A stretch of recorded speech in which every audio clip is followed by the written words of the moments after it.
¿Qué tal? Bienvenidos a Club de Prensa. Soy María Luisa Rosell, hoy por Juan Carlos Iragorri, conductor y director de este programa. Vamos a hablar de varios temas. En el primer segmento vamos a tratar las consecuencias de la comparecencia del yerno del presidente de los Estados Unidos, Jared Kushner, que comparece en este momento ante el Comité de Inteligencia del Senado. Para hablar de ese y otros temas, les doy la bienvenida a los invitados al programa del día de hoy. En primer lugar, a Pedro Burelli, analista venezolano. Gracias por estar en Club de Prensa.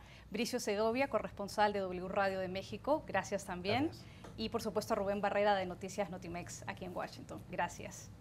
Bueno, hablemos primero de esta noticia, la comparecencia que se lleva a cabo en este momento en el Comité de Inteligencia del Senado del principal asesor del presidente Trump, Jared Kushner, su propio yerno.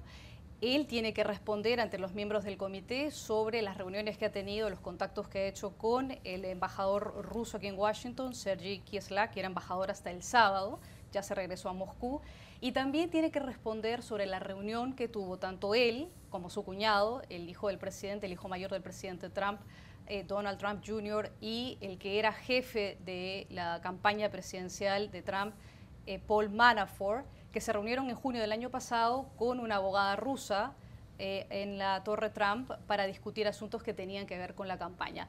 Previo a su comparecencia ante el Senado, el señor Kushner ha dicho en un comunicado que tiene 11 páginas, que se ha dado a conocer a través de los medios, que él no incurrió en ninguna falta, que él en ningún momento ha incurrido en colusión con un agente o con miembros de un gobierno extranjero. ¿Qué podemos esperar de esta comparecencia, Pedro?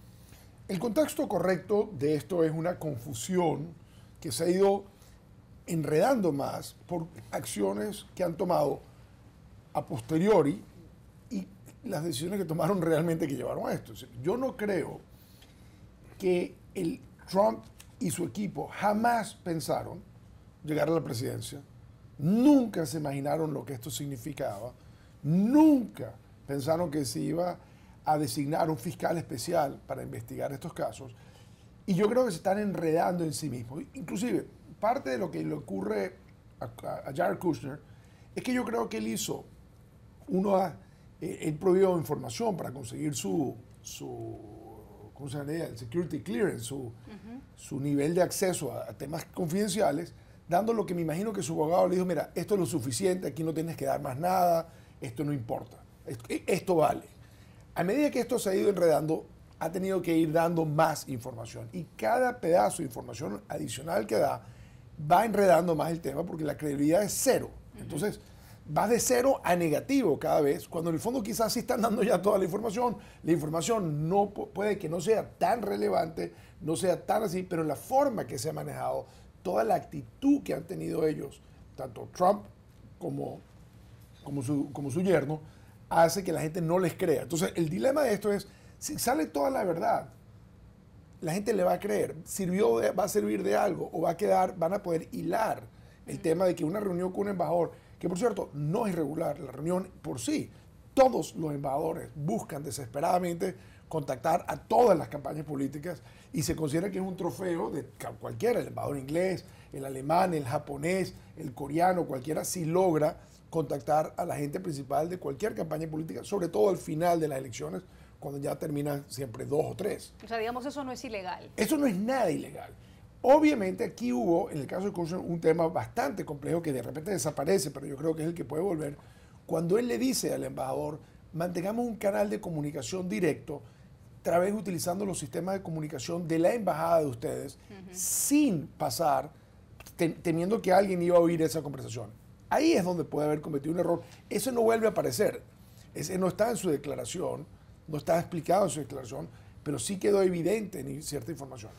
Otra cosa que yo creo que es importante es que a lo largo de todo este proceso ha sido muy evidente que las agencias de inteligencia han estado dispuestas, en el caso del consejero de seguridad Flynn, y ahora esto también, de a cada rato soltar información que han obtenido ellos, de estar escuchando las comunicaciones, tanto telefónicas como los envíos de comunicaciones del embajador ruso a Rusia. Si están develando parte de su secreto y su arte de que tienen acceso a esta información. Por lo tanto, yo creo que el peligro puede ser, si siguen diciendo mentiras, que aparezca la verdadera explicación de cuál era la cosa que estaba llevando a Trump, a su hijo y a su yerno a tener urgentemente relaciones ellos con los rusos y no los rusos con ellos. Bricio, ¿qué tanta credibilidad tiene el yerno del presidente Trump en medio de estas circunstancias como las describe Pedro, y teniendo en cuenta que esta reunión es cerrada y que no es bajo juramento? Es decir, nos vamos a enterar los periodistas de lo que ocurre porque se va a filtrar a la prensa, pero le han dado el privilegio al señor Kushner de presentarse frente a este comité sin prestar juramento y a puerta cerrada. No, y filtraciones va a haber en el segundo que acabe ese encuentro, si no antes, porque más de uno estará enviando mensajes con su celular. No, de ahí no se puede enviar. De ese salón no se puede enviar. Pero imagínate, no, porque desde luego los demócratas le tienen muchas ganas a este caso, y lo que yo creo que centrará buena parte, o estará centrando buena parte de esta audiencia, es seguramente los dos nuevos encuentros que ha anunciado en este testimonio Jared Kushner, un testimonio que pues, difundía a pocas horas de comparecer ante el Senado, y en el que decía: sí, es posible que me haya reunido con 4 representantes rusos durante la campaña y el periodo de transición.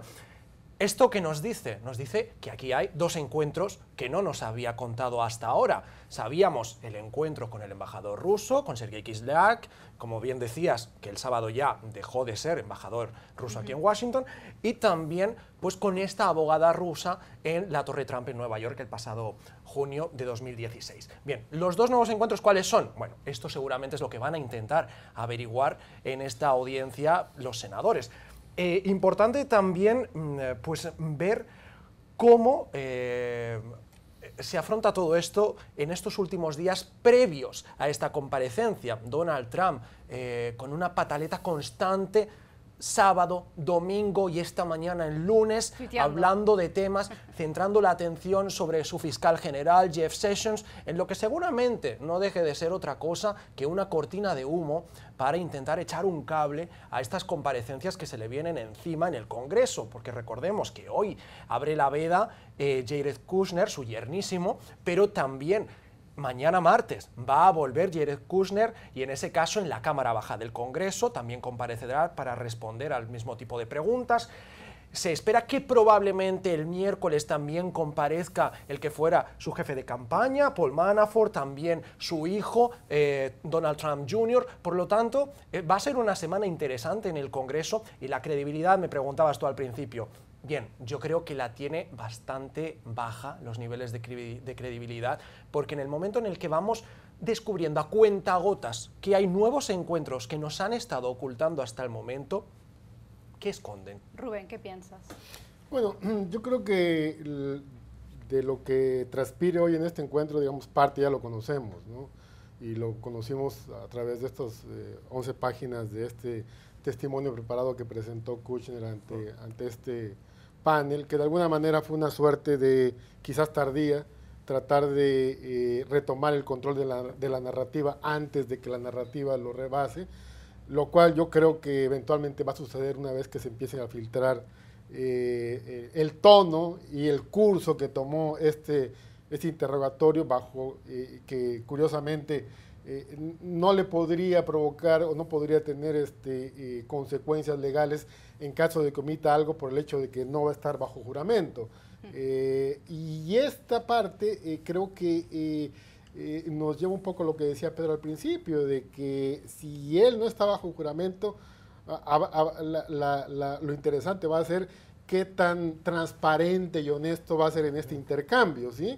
Y de no ser así, entonces volvemos otra vez a esta dinámica en la que vamos a estar conociendo, como decía Bricio, a cuentagotas, sobre una reunión que probablemente, si en su momento la campaña lo hubiera dado a conocer, y probablemente sea como el propio Kushner lo indicó hoy, que fue una discusión sobre adopciones de niños rusos por estadounidenses, no estaríamos discutiendo esto, ¿no? Pero, por desgracia, tú preguntabas sobre el nivel de confianza que existe en Jared Kushner. La mayoría de la gente que lo conoce, porque es una persona muy reservada, creo que hemos escuchado solamente públicamente una vez, hemos podido conocer su voz, pero y la mayoría de la gente dice que, bueno, es una persona buena, transparente, honesta, pero por desgracia todo lo que hemos conocido hasta ahora nos ha enseñado que, o nos ha demostrado que la narrativa que ellos han tratado de empujar que choca con la realidad, porque si efectivamente Kushner y Trump Jr. han insistido que la reunión con la abogada rusa de junio 19 en la Torre Trump de Nueva York fue para discutir las adopciones, el intercambio que hubo entre Trump Jr. y este empresario inglés que fue el que promovió este encuentro, o sea, nos da a entender que el objetivo primordial era la posibilidad de que pudieran dar la información que comprometiera a Hillary Clinton. Vamos a tener que hacer una pausa, me indican, pero regresamos después de este corte comercial. ¿Qué tal? Bienvenidos otra vez a Club de Prensa. Regresamos al programa para seguir hablando sobre Rusia, pero esta vez sobre las sanciones que está evaluando el Congreso aprobar. Tanto la Cámara de Representantes como el Senado han llegado a un acuerdo para imponer sanciones a Rusia, a Corea del Norte y también a Irán. Centrémonos un poco en Rusia. Bricio, yo quisiera saber qué piensas respecto de dos cosas. Uno, el hecho de que hay un acuerdo, las sanciones van a ser aprobadas aparentemente sin ningún mayor escollo en el Congreso. Y por otro lado, son sanciones que tienen que ver con Rusia en el sentido de la conducta que había tenido Rusia para interferir en las elecciones presidenciales del 2016. Y el otro aspecto tiene que ver con las contradicciones en las que han caído los miembros del equipo de comunicaciones de la Casa Blanca al referirse a este tema el día de ayer en la televisión. Primero, la vocera de la Casa Blanca dijo que sí, que efectivamente el gobierno estaba de acuerdo y que el presidente apoyaba tener mano dura y poner estas sanciones. Y al mismo tiempo, el director de comunicaciones, es decir, el jefe de Sarah Huckabee Sanders, señaló que no estaba seguro y que el presidente todavía no había dado la última palabra al respecto. ¿Qué te parecen estas dos cosas? Yo veo dos cosas aquí. La primera de ellas es que estas contradicciones desde dentro de la administración no son nuevas. Las llevamos viendo desde que llegó Donald Trump a la Casa Blanca, lo hemos visto sobre todo en materia de política exterior, contradicciones por parte del Departamento de Estado y también pues, de la delegación que tiene Estados Unidos ante Naciones Unidas, por su portavoz, por la embajadora Nikki Haley, la hemos visto también por el secretario de Estado, contradicciones constantes y ahora volvemos a ver más contradicciones. Lo curioso de esto es que llegan desde una misma oficina, es decir, desde los portavoces, ¿no?, los voceros de la Casa Blanca. Desde ahí mismo vemos que hay cierta confusión sobre cómo se abordan ciertas políticas. Es cierto también que el director de la Casa Blanca se acaba de estrenar este pasado... Scaramucci se acaba de estrenar este pasado viernes, por lo tanto, bueno, es posible que eso haya tenido algo que ver, porque incluso en su primera comparecencia ante los medios le vimos que no tenía muy claras algunas políticas o algunas cuestiones que han sido pues, polémicas a lo largo de todos estos 6 meses. Así que esto por un lado, y rápidamente te digo que la otra cuestión que veo fundamental en este tema es que en el Congreso se pusieron de acuerdo tanto líderes demócratas como republicanos, incluso vieron la manera de intentar limitar los poderes del presidente para que aprobara estas sanciones y no intentara frenarlas, y eso para mí es indicativo de que Donald Trump ha perdido o está perdiendo su influencia en el Congreso o la confianza de los congresistas, y eso es clave para él, porque sin su confianza las políticas de Donald Trump no van a ninguna parte. ¿Será entonces efectivamente, Rubén, que el presidente Trump no le queda más remedio que firmar estas sanciones una vez que sean aprobadas? Bueno, yo no lo anticiparía tanto. Primero porque hay que tomar en cuenta dos cosas. El Senado y la Cámara son dos animales totalmente distintos.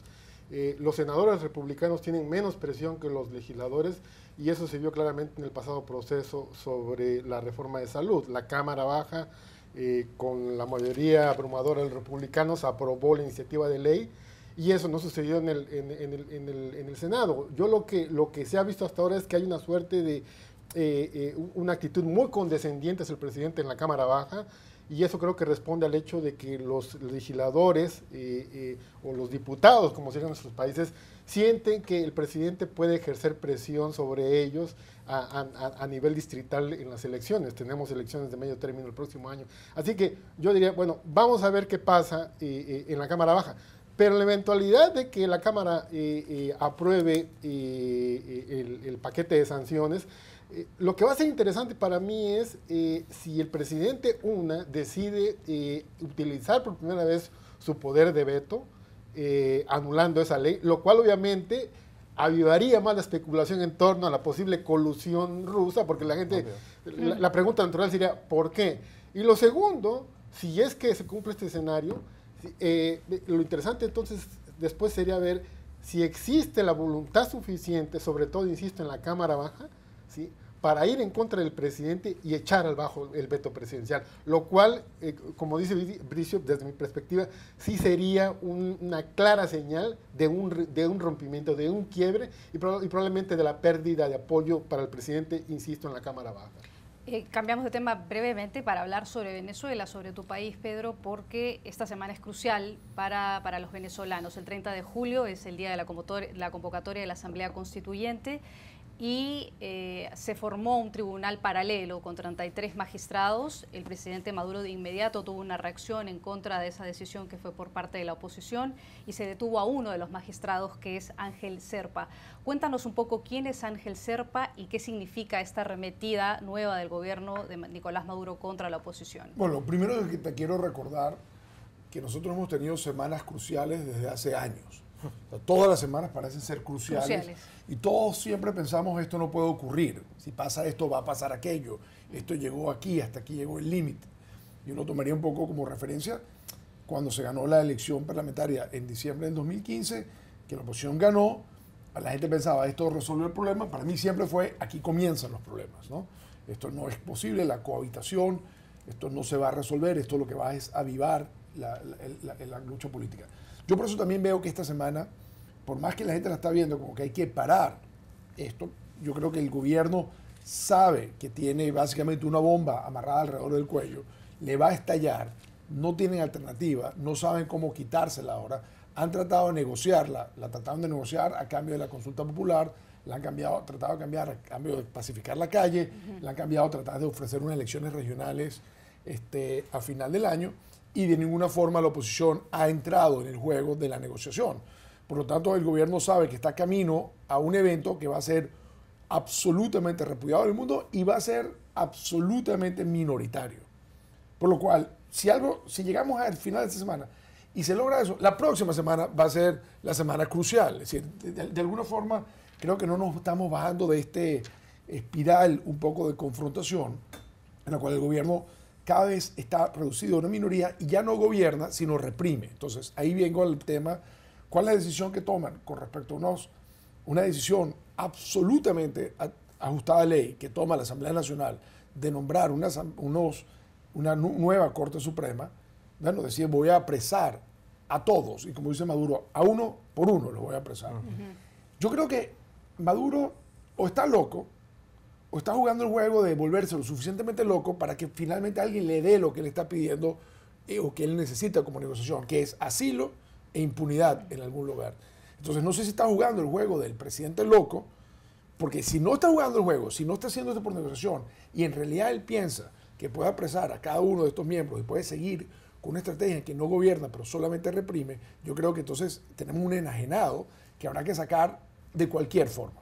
Y yo creo que esa va a ser la señal al final de la semana. Si él, en vez de buscar una negociación, que es lo que yo asumo que está haciendo, yo creo que sí, si nadie me da lo que yo quiero, vamos a ver si me vuelvo loco y hago locuras, si alguien llega y me ofrece lo que yo quiero para bajar totalmente la tensión.